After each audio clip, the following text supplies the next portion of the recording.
Estamos una vez más en el Hospital Privado de Comunidad con el doctor Mariano Esperati, que es coordinador del grupo investigador de la Unidad de Cuidados Intensivos de la institución, porque se llevó a cabo aquí en el Hospital Privado de Comunidad un estudio relacionado con el COVID-19 y que fue reconocido a nivel internacional. ¿En qué consistió este estudio, doctor?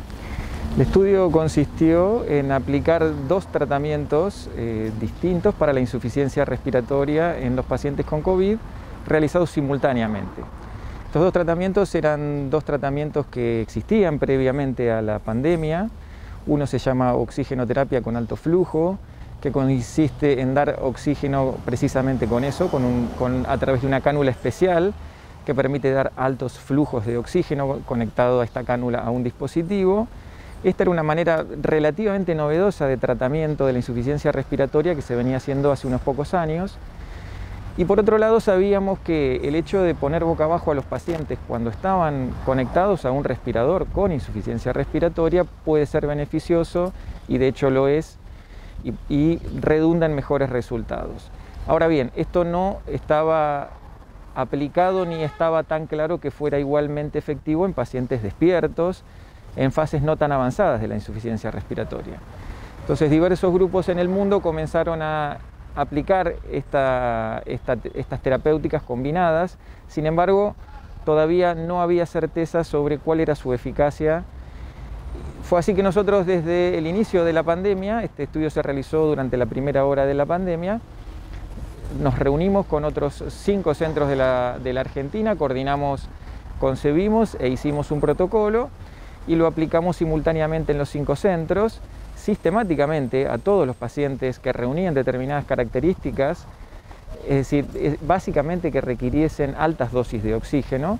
Aplicábamos estos dos tratamientos simultáneamente. Lo hacíamos inicialmente con una intención de que fueran los dos tratamientos a todos los pacientes que tenían los criterios de inclusión,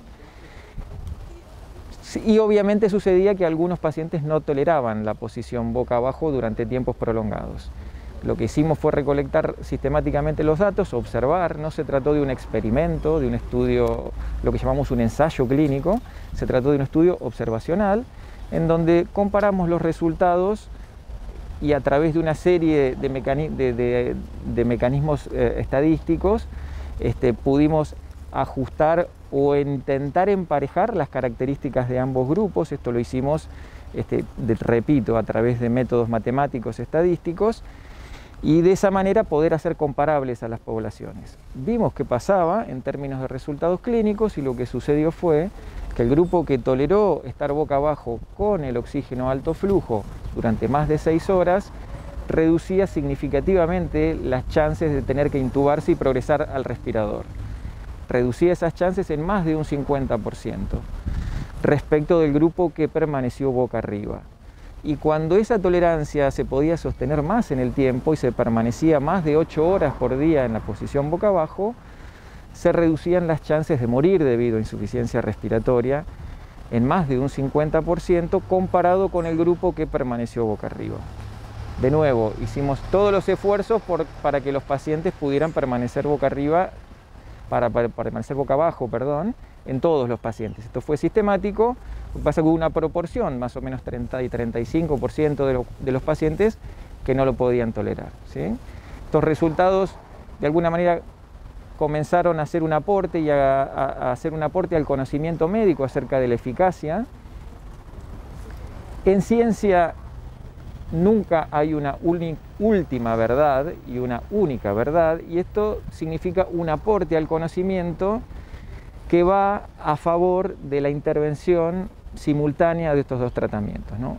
Lo que podemos decir es que en los pacientes que nosotros evaluamos en los 6 centros de la República Argentina, 335 pacientes, los resultados fueron estos, y esto abona la posibilidad de que este tratamiento sea beneficioso y efectivamente pueda reducir, por un lado, posibilidades de intubarse y por otro lado, reducir las chances de morirse, ¿sí? En el caso de este estudio estamos hablando de pacientes que obviamente ya llegaron a una internación en unidad de cuidados intensivos. Ahora, lo que no podemos dejar de lado si hablamos de COVID es hablar de las recomendaciones, de qué es lo que tenemos que seguir haciendo para evitar llegar a contagiarnos. A nivel micro, la proporción de pacientes que nosotros vemos es una proporción muy menor de pacientes en cuanto a proporción. La mayor cantidad de pacientes permanecen en sus casas o se internan y no van a la terapia intensiva. Es decir, nosotros hemos hecho algo para intentar reducir la intubación y la muerte. Esto es a nivel micro. A nivel macro es evidente que lo que tenemos que evitar por todos los medios es llegar a la terapia intensiva. Y para no llegar a la terapia intensiva no hay que enfermar. Y para no enfermar hay que vacunarse, es imprescindible, y los efectos que estamos viendo de la reducción en la proporción de casos graves actualmente en esta ola de la pandemia se debe indudablemente a las tasas de cobertura de vacunación que tenemos, que superan en la provincia de Buenos Aires el 80% con 2 dosis y el 90% con 1 dosis, tenemos un 25% de 3 dosis. Entonces, más de 4 meses de la última segunda dosis hay que vacunarse.